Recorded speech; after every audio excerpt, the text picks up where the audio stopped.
Then I will give the floor to our rapporteurs, André, to comment and go on. Yeah. No, they can use it. Thank you very much, Ernst. I must say it's a very dubious privilege to act as a rapporteur, Laura and me, to this session, not because the session wasn't of interest or importance, it was both, but because the topic, of course, was the EU and the world, so it went all kinds of directions, came back and forth again. It reminded me of a comment made by William Pfaff of the International Herald Tribune. I spoke to him after I met him twice at 2 different conferences in 1 week, and I asked him, what the heck are you doing here? I mean, don't you have anything better to do than to go to all those conferences? He said, well, the major advantage about conferences is that you're always able to steal some ideas. And as I must admit, as a scholar who was interested, of course, in politics and international politics, I did steal some ideas from this conference, and particularly from this afternoon session. Now, the session revolved around 2 major issues, as you all witnessed. One is the European foreign policy and a current crisis, and the other is, how to proceed from here. Where should we be going? Well, there is a link, obviously. There is the current crisis does tell us something about the lack, perhaps, of a common European foreign policy. And obviously, there is, despite the fact that it's extremely difficult to define, there is a link, future-wise, between the crisis and foreign policy.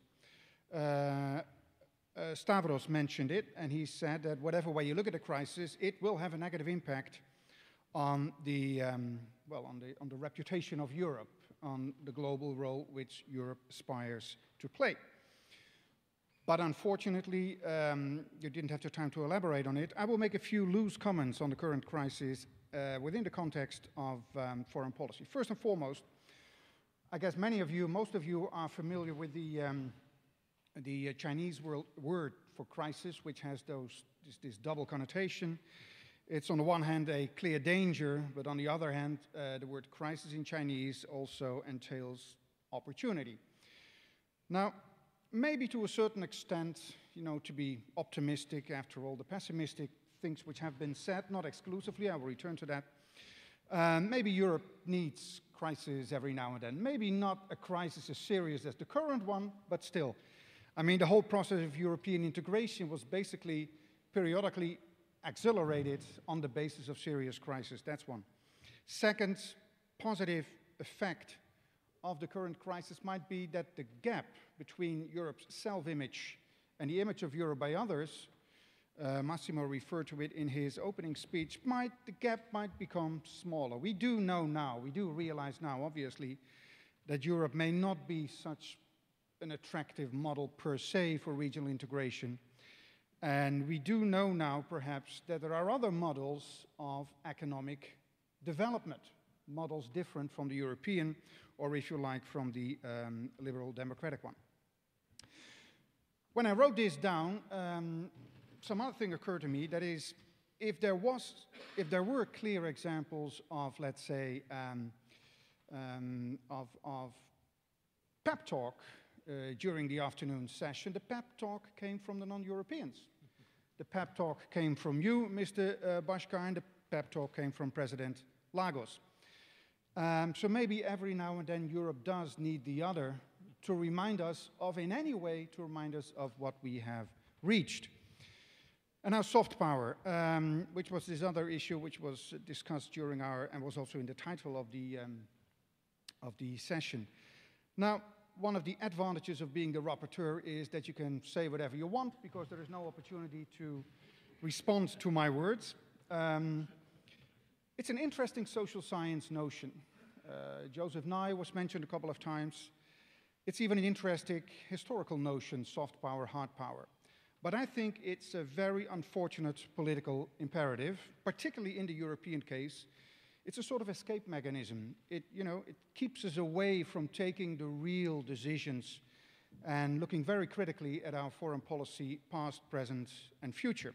It keeps us away from confronting with the really important issues, I guess. Why is it such a problematic issue as I see it? Well, the first major question is Europe really a soft power? I totally disagree. Europe is not a soft power at all. Europe is a hard power, but a non-military hard power. Europe uses and should use occasionally its major economic capabilities, of which the most important one obviously is access to Europe's internal market. That's one. How important, even if you accept the fact that Europe might be a soft power, how important is it really? How important is our model? How attractive are we to others? Even President Lagos, in his elegant, very friendly speech, referred to soft power in terms of what we have reached, and not so much in terms of what we are going to do, the future of European foreign policy. A second comment concerning soft power is we tend to identify soft power, we even tend to identify it with values, very concrete values like democracy, human rights, solidarity. I have some problems with this identification of soft power with these kind of political values. First and foremost, soft power is not about these sort of values. Soft power is also about norms. And norms can be very technocratic. And particularly our technocratic norms in the field of, environmental protection, labor protection, child labor, that kind of stuff. Our technocratic norms, I would argue, have far more impact beyond the borders of the European Union than our idealistical norms like human rights and democracy, etc. It reminds me of a brief episode in Russian politics in 2007. Putin was prime minister at that time. Well, there were a lot of problems, as you know, between the Russian Federation and the European Union. There still are. But within 10 minutes, Putin had his parliament, the Duma, to accept more than 40 pieces of legislation, which were all aimed at adapting Russian law to European standards, because otherwise Russia would no longer be able to export its goods to the European market.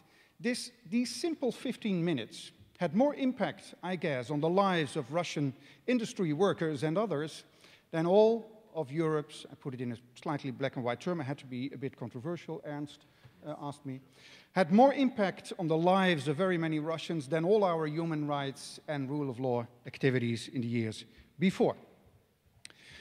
My argument is not to forget about these values per se. My argument is, these values like human rights and rule of law, etc. My argument is, it is no need to keep on repeating them, to keep on repeating how incredibly important they are to us and how much difference it makes to our foreign policy. My argument would be the essence is not the extent to which we believe in these kind of values. The real argument would be to what extent are they effective? To what extent are we really able to change the lives of others? To what extent are these values still effective and still credible? Those should be the questions that we should be engaged with, not the question to the extent to which these values, are being presented by ourselves as important. So how to proceed from here? The question was raised, what is Europe's vision? What is Europe's mission? My first question would be, what are Europe's interests? Hardly anybody here was able to define how we perceive our own interests.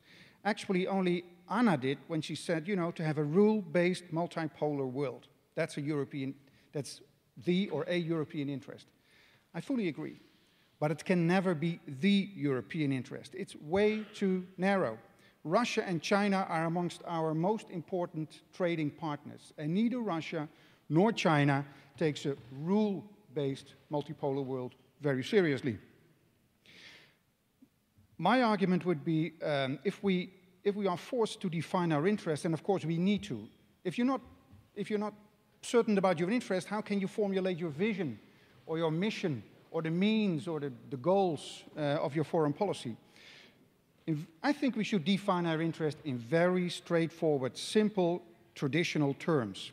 The interest of the European Union is to defend the sovereignty, the security, and the well-being of Europe and its citizens. There is no difference between the interests of the European Union, just at a higher level, or the interests of individual member states.